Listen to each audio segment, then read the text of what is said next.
Приветствую вас на канале Zibi Market. Вы любите растения, но не можете их выращивать, потому что их съедают кошки? Может, у ваших членов семьи аллерген на растения или компоненты грунта? Есть решение, которое вы можете реализовать. Содержать растения в закрытых контейнерах, в банках или флорариумах. Это сейчас очень модно. В этом видео я покажу вам, как сделать маленький флорариум из доступных компонентов и расскажу некоторые особенности по подбору растений. Смотрите далее видео, подписывайтесь на наш канал и пишите комментарии.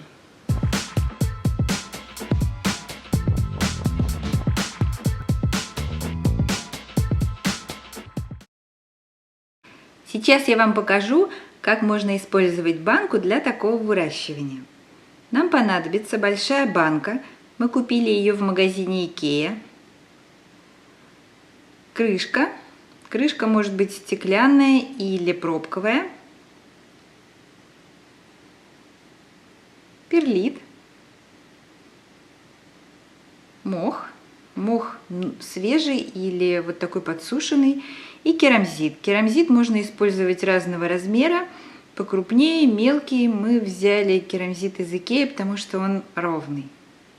Давайте теперь я расскажу вам про подбор растений. Растения мы подбираем по размеру, они не должны быть выше горлышка банки. Также у них должны быть одинаковые условия выращивания. Об этом я расскажу немного позже. Этот сингониум мы примеряем, и он слишком большой, он высокий, нам не подойдет. Вот этот как раз подходит. Он не вылазит за пределы горлышка. Также по высоте хорошо подойдет папоротник.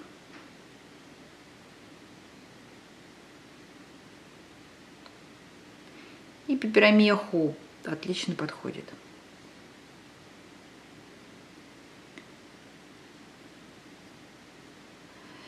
Это немножечко широковато, некуда уже расти, не будем использовать. Сейчас я покажу вам пеперомию прострату, которую мы недавно снимали на видео. Это растение было высажено из черенков и хорошо подросло. Ссылку на видео с черенкованием я прикреплю сверху и добавлю в описании к видео, чтобы вы могли посмотреть, что было и что получилось. Итак, берем банку и насыпаем в нее перлит. Для того, чтобы перлит не пылил, его предварительно заливаем водой, прямо в мешок. Он набирает воду, набухает и при пересыпании не пылит. Сейчас я полью, чтобы вы запомнили, но до этого мы его уже заливали в пакете. Уложенный на дно перлит будет выполнять две функции. Первая – декоративная. Белый слой выглядит красиво. Вторая функция – фильтра. При поливе растения часть грунта будет вытекать через крупные отверстия в горшках. Перлит будет собирать частички грунта, и на дне банки не будет видно грязи. Устанавливаем в горшочки. Уверена, что вы спросите, почему мы оставляем растения в горшках. Конечно же, можно их высадить сразу в грунт, но мы видим удобство в том, что флорариум получается легче чистить, легче заменить растение, если оно погибло, или если оно переросло высоту флорариума. Минусы размещения горшков в том, что они высокие. Старайтесь их максимально утопить в перлит. Засыпаем керамзит вокруг горшков. Пока мы это делаем, расскажу немного про подбор растений для флорариума. Нужно подбирать растения, которые имеют одинаковые условия выращивания, а именно одинаковую влажность, освещение, температуру. Если вы высаживаете суккуленты, значит все растения должны быть суккуленты. Если берете теневыносливые растения, значит все должны быть теневыносливые. Сейчас я подобрала растения, исходя из того, что все они будут комфортно себя чувствовать во влажных условиях. Второй вариант – это выращивание одиночного растения в банке. Возможно, выглядит минималистично, но мне нравится. Погружаем максимально глубоко горшочек в перлит и засыпаем так же, как и в первом варианте.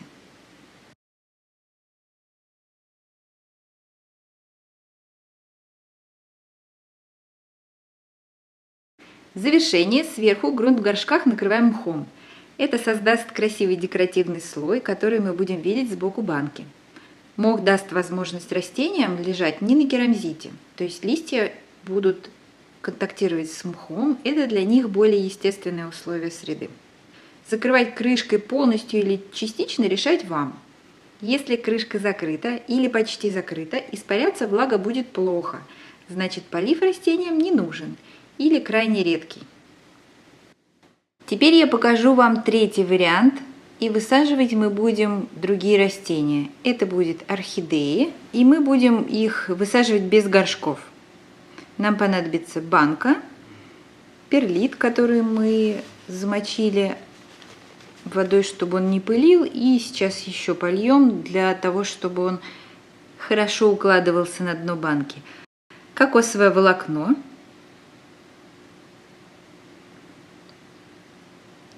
Это грунт для орхидей и мох.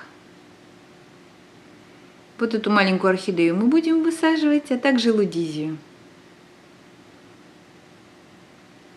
Насыпаем перлит на дно банки. Немножечко его выравниваем, утрамбовываем.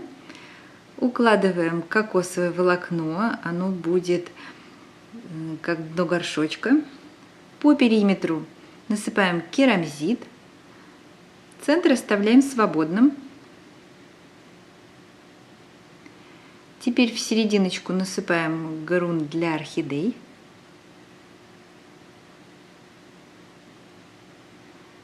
И высаживаем молоденькие орхидеи. Скорость роста у них небольшая, поэтому они отлично будут выглядеть в банке, они будут хорошо расти, и не нужна будет частая пересадка. Лудизии очень хорошо приживаются в таких условиях, они быстро дают корни. Орхидея фаленопсис немножечко трудновато укореняется, ну посмотрим, что получится. Выращивать будем с закрытой крышкой, но регулярно проветривать. Спасибо, что досмотрели это видео до конца. Если вам понравилось, ставьте лайк, подписывайтесь на наш канал, делайте ваш флорариум, экспериментируйте, пишите нам в комментариях, что у вас получилось и какие у вас вопросы. До свидания!